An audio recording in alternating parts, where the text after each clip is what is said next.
Que el Señor le bendiga, gracias a Dios que podemos estar con vida, gracias a Él que nos da el aire para respirar, que nos da el privilegio de ver un nuevo día, y le damos gracias a Él, le exaltamos su nombre, nombre sobre todo nombre, como dice su palabra, y por sobre todo le damos gracias por nuestro Señor Jesucristo, por esa resurrección maravillosa con la cual alcanzamos vida en abundancia a través de ese sacrificio maravilloso que hizo en la cruz del Calvario. Vamos a alabar al Señor y le vamos a decir: Señor, tú eres poderoso, tú eres soberano, tú eres grande en misericordia y grande en poder para salvar.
Bendiciones, hermano. Dios les bendiga a todos donde usted se encuentre, en su casa o aquí en el país o fuera del país. Es una bendición poder llegar a sus hogares a través de la Iglesia Bautista Hebrón virtual. Damos gracias a Dios por este medio para que sea una bendición y poder edificar a los hermanos y a los creyentes que vean este video para fortalecerlos en la fe. Quiero orar por ustedes y oremos también por nuestro país. Padre, le damos gracias, Dios Todopoderoso, Rey de Reyes, Señor de Señores, único Dios, verdadero, eterno Dios, gracias por este día que nos da, Señor. Bendiga a todas las familias de nuestra Iglesia Bautista Hebrón, Señor, pidiéndote por la salud de todos, Señor, pidiéndote también por las necesidades de cada uno de nosotros, Señor. También, Señor, le pedimos, Padre Santo, que sea usted, Dios, quien provea a cada quien, Señor. Usted es el que se provee toda necesidad, Padre. Y oramos también, Señor, que nuestra fe esté fortalecida siempre, Señor, no importando, Señor, los tiempos que estemos viviendo, las crisis que estemos pasando, las circunstancias que estemos viviendo. Señor, tenemos que fortalecernos en nuestra fe porque nuestra confianza debe estar en usted, Señor, no en lo que vemos, en lo que podemos proveernos, sino en lo que usted provee. Bendiga a Dios a todas las familias y a aquellas personas que estén viendo este video. Oro, Padre, también por aquellas familias, Señor, que tienen en este momento, Padre, una situación difícil de sufrimiento, de dolor, de luto. Por aquellos, Señor, que han fallecido por esta pandemia, Señor, este virus del COVID.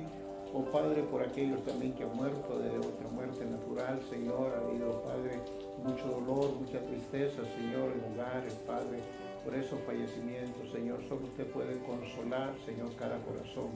Oramos en el nombre de Jesús por su palabra también, Padre, para que nos edifique, Señor, para que su palabra sea como esa espada de filo que penetra hasta los tuétanos, Señor, y que esta palabra nos pueda redarguir, corregir, instruir en este día, Padre, y siempre. Señor, gracias por Honduras, gracias por la misericordia que tiene para con nosotros, Señor, que no la merecemos, pero Padre, hemos visto que usted tiene misericordia para con Honduras. Perdone los pecados que cometemos, Señor, como nación, y gracias porque usted hay perdón, misericordia y bondad. En el nombre de Jesús, oramos por su palabra, Señor, que sea de mucha bendición para nosotros. Amén.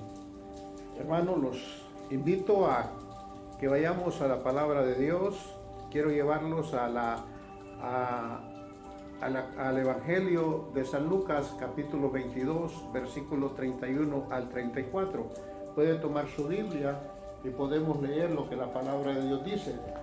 Dice la palabra de Dios: y dijo también el Señor: Simón, Simón, he aquí Satanás os ha pedido para zarandearlos como a trigo, pero yo he rogado por ti para que tu fe no falte. Y tú, una vez vuelto, confirma a tus hermanos. Y él le dijo: Señor, dispuesto estoy a ir contigo, no solo a la cárcel, sino también a la muerte. Vemos entonces, hermanos, que tenemos como tema: Cristo nos advierte para que no fallezca nuestra fe cuando Satanás nos zarandea. El tema de hoy es ese: Cristo nos advierte para que no desfallezca nuestra fe cuando Satanás nos zarandea. Tenemos tres puntos que podemos ver. Número 1, versículo 31 al 32, la advertencia del ataque de Satanás. El versículo 32 también dice, también el ruego del Señor para que la fe no falte. Y tercero, el versículo 33, la arrogancia y la autosuficiencia nos lleva al fracaso. Ahora vemos entonces como contexto el ataque de Satanás, el combate entre Dios y Satanás, entre Adán y Satanás. También vimos David peleó contra Satanás también porque lo incitaba a pecar. Lo vimos la vez pasada en el mensaje del domingo. Y también tenemos la lucha que tuvo también Satanás con Jesús. Vemos que el Señor Jesús a Satanás lo quiso matar desde niño, quiso destruirlo. Cuando Herodes mandó a matar todos los niños, su idea era que muriera el Rey de Reyes, el Mesías prometido, pero no lo pudo lograr. De ahí vemos en Mateo también cuando también el diablo tienta a Jesús para destruirlo a través de sus artimañas. Entonces vemos esa lucha en la Biblia que encontramos. Ahora cuando llegamos al capítulo número 22, vemos entonces en el versículo número 3, el de Lucas 22:3 dice, entró Satanás en Judas. Vemos entonces que Satanás triunfa sobre Judas. También vemos cómo a Judas pudo permitir que Satanás lo derrotara en ese combate. Ahora, cuando estaban en la Santa Cena sucedió todo esto. Y cuando llegamos, hermanos, más adelante, vemos entonces cuando Jesús habla con Pedro. Y Jesús le hace la advertencia del ataque de Satanás. Y le dice a Pedro, le llama y le dice, en la advertencia de ese ataque, le dijo también el Señor, Simón, Simón. Miremos lo que le está diciendo. Le dice, Simón, Simón. Impresionante, hermanos, cuando Jesús llama 2 veces a la persona por el nombre. ¿Por qué? Porque al decirle y repetirle, Simón, Simón, como lo hizo en Lucas capítulo 10, versículo 45, diciéndole, Marta, Marta, afanada estás. Hechos 9:4 le dice, cuando Pablo se convierte, le llama y le dice, Saulo, Saulo, ¿por qué me persigues? Importante ver, hermanos, entonces, que cuando Jesús repite un nombre, sucede que puede ser una amonestación en un tono grave o sobrio. Cristo mismo sabía que en Lucas capítulo 6:14 le había llamado Pedro, pero también sabía y le llama por el nombre Simón.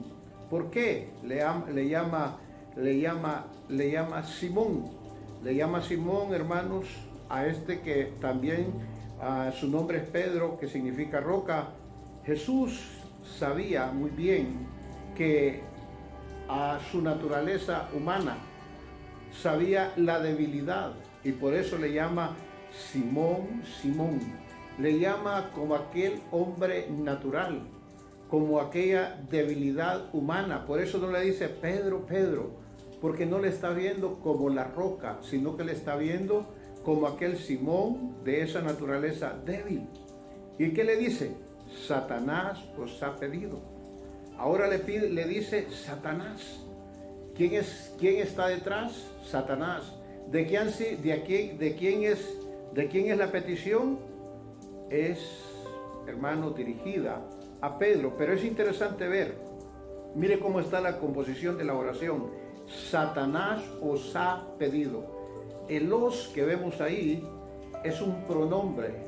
Y ese pronombre está diciendo que es en plural. No solamente estaba dirigiéndose a Pedro, sino a todos aquellos discípulos. Se dirigió en forma especial a Pedro, sí, pero era para todos los discípulos. La advertencia era para todos.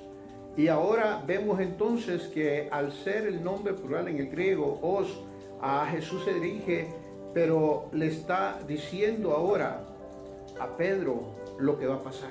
Es un pedido. Mire lo importante que es. Satanás os ha pedido. O sea, Satanás no puede actuar en nosotros cuando Él quiera y como Él quiera. Es a través de la voluntad de Dios. Es decir, Dios le permite que Él pueda actuar en nuestra vida. Vemos en la Biblia que cuando Job, capítulo 1, versículo 12, Job, capítulo 2 y 6, ¿qué pasó? Satanás tuvo que pedir permiso para poder intervenir en la vida de la familia y en el cuerpo de Job, para poderle poner esa enfermedad. Solo fue con el permiso de Dios. Satanás estaba entonces en ese momento, hermanos, detrás de este ataque. Y él siempre va a estar detrás de todo el ataque. Recuerde lo que decía el mismo Pedro en su carta de primera de Pedro 5:8. El diablo anda como león rugiente buscando a quien devorar. Y él va a ser así. Pero ahora vea, ¿cuál era el propósito? El propósito era esto: zarandearte como trigo. Ese era el propósito. Entonces vemos la imagen, o vemos esta metáfora, mejor dicho, de cómo se zarandeaba el trigo, porque tenemos un símil, zarandeados como trigo. La imagen resulta apropiada, sugiere, hermanos, dichas pruebas, aunque sean perturbadoras e inestables, producen un efecto que quizás a veces el diablo quiere destruirnos a través de esto. Pero más no sabe que Jesús siempre, aunque le dé permiso de podernos zarandear, de ponernos bajo prueba, porque siempre, hermanos, Dios tiene un propósito atrás de los pensamientos malignos, destructores de Satanás. Pero ahora Satanás quizás quiso zarandearlo a Pedro como el trigo. Esperaba, hermanos, no hallar trigo en Pedro, sino solamente paja, algo fácil de soplar. Y él, hermanos, Satanás creía que podía verdaderamente hacer que Pedro tuviera una fe débil. Pero ¿qué pasó? Jesús le dice a Pedro: yo he rogado por ti. Satanás, hermanos, desea zarandearnos a todos. Como hijos de Dios, Él siempre está detrás de todo. Él está siempre maquinando cómo podernos destruir. El ataque es contra nosotros, los hijos de Dios, con todos aquellos que hemos creído, con los que somos familias de Dios, con los que hemos sido lavados con la sangre de Cristo, con los que hemos sido comprados con la sangre de Cristo. Ahora vemos que para esta situación, lo importante, que es el punto 2, hermanos, cuando Jesús dice: pero yo he rogado por ti para que tu fe no falte. Hermanos, la oración, el maestro le dice a su discípulo: yo estoy orando, he rogado, estoy intercediendo por ti, no solo por él, sino por todos los discípulos. La oración, hermanos, que hace ahora, ¿para qué?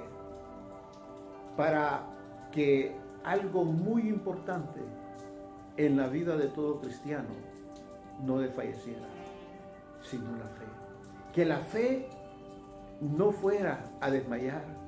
Que en medio de toda todo lo que estaba haciendo Satanás en zarandearlo, que todos los embates que venían pudiera salir adelante con la oración del Señor. Qué importante es la oración de los unos por los otros. Qué importante que oremos para que nuestra fe no caiga. Hermano, para que nos mantengamos firmes.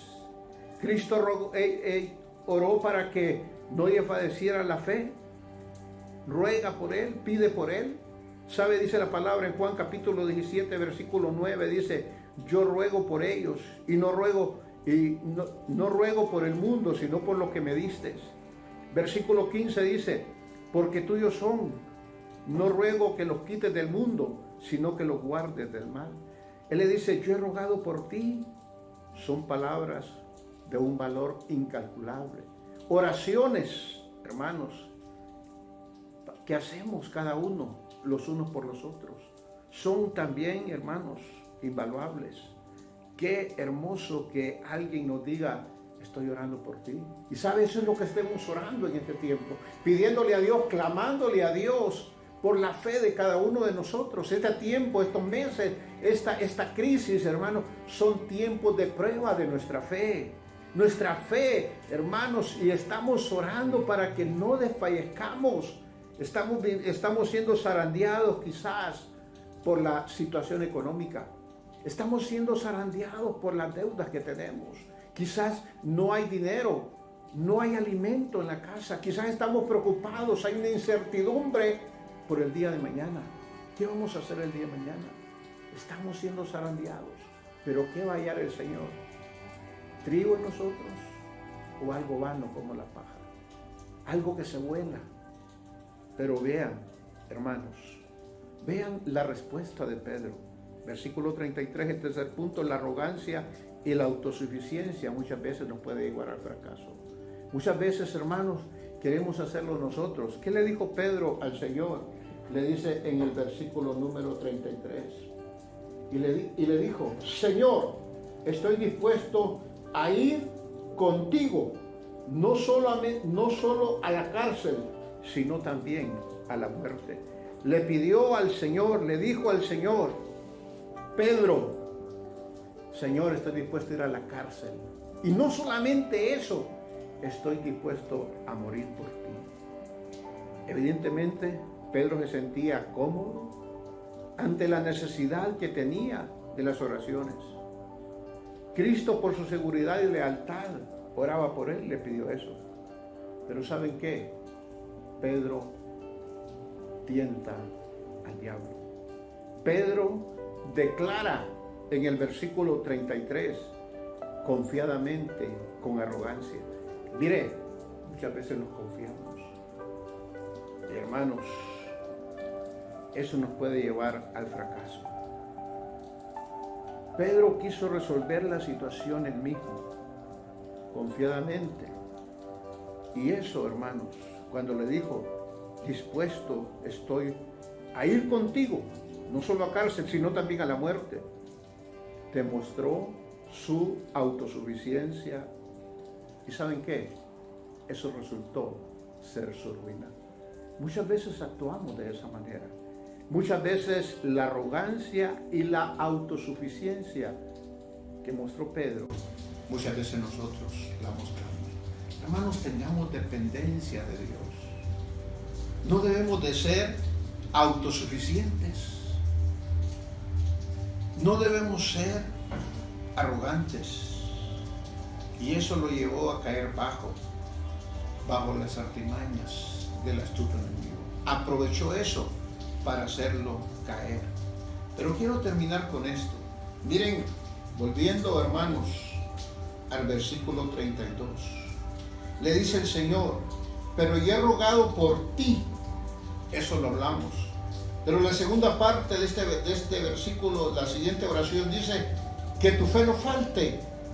Y tú, y tú, también, nombre, habla en plural y le dice: una vez vuelto, confirma a tus hermanos. Sabe, volverse, hermanos, era que Pedro iba a caer. Porque el versículo 34 dice: y le dijo Pedro, y él le dijo a Pedro: te digo que el gallo no cantará hoy antes de que me niegue 3 veces que me conoces. Esa era la advertencia, que Pedro no cayera. Pero vemos más adelante que Pedro cae. El Señor sabía que esto iba a suceder. El Señor entendía y por eso había rogado. Él sabía que iba a caer, pero le dijo: que tu fe no falte. Y saben, una vez vuelto le dijo: cuando tú te levantes, esto que has adquirido te fortalecerá en fe. Volver significa un arrepentimiento. Pedro cayó, Pedro negó al Señor, estuvo allá en el patio de Caifás, dijo no conocer a Jesús. Es más, dijo palabras que no debían de salir de su boca, malas expresiones, negó al Señor, pero él se dio cuenta que pecó, pero él se arrepintió. Jesús le dijo: cuando vuelvas, confirma a tus hermanos. Hermanos, la caída, podemos caer, nadie está exento. La Biblia dice: mire que el que está firme vea que no caiga. Podemos caer, hermanos, pero la situación es esta: levantarnos y poder ayudar a aquellos. Le dijo: cuando vuelvas, confirma. Haz que estos hermanos se afirmen en la fe para que no caigan. Y esa es nuestra tarea, hermanos. Esa es nuestra misión: fortalecer la fe de otros. Yo quiero fortalecer tu fe, que tú no decaigas, no importa lo que estemos pasando. Pero quiero decirte, vamos a pasar. No vamos a estar todo tiempo así de esta manera. Dios tiene un propósito, Dios tenía un propósito en esta prueba, que Satanás los zarandeara, pero el propósito de Dios, ¿cuál era? Levantar a Pedro. Un Pedro con un carácter, con una fe firme y que pudiera ser una bendición para los hermanos. Sé tú una bendición para otros. Dios te bendiga, hermano. Dios bendiga a todas las familias de la iglesia. Amén.